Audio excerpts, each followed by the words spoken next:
Stuck, with no hope of going home. These refugees in Turkey fled the Syrian regime. Now they must also worry about an emerging conflict between Al-Qaeda and other rebel groups. Their menfolk are FSA fighters. They don't think the ceasefire agreed today will make any difference in the end. The jihadis are a creation of the regime, says this FSA officer. And after we topple the regime, we will deal with them too.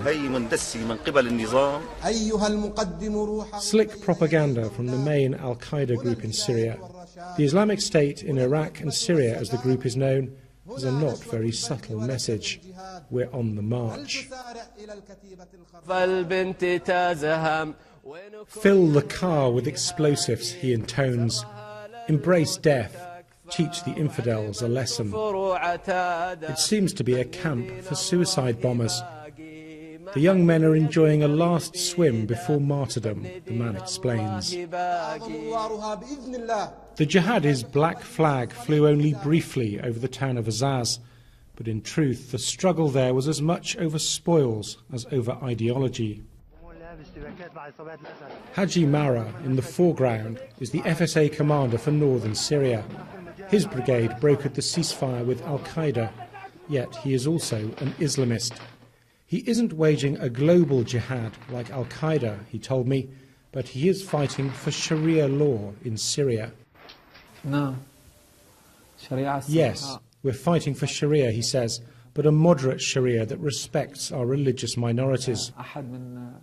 He goes on to tell me, anyone against the regime is an ally, and Al-Qaeda is against the regime.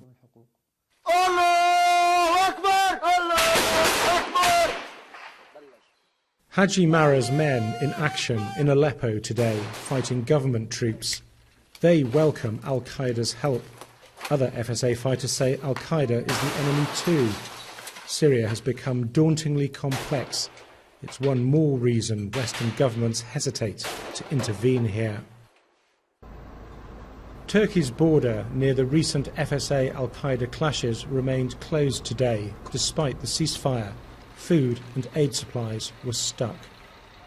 It's too early to tell whether the ceasefire in Azaz will hold.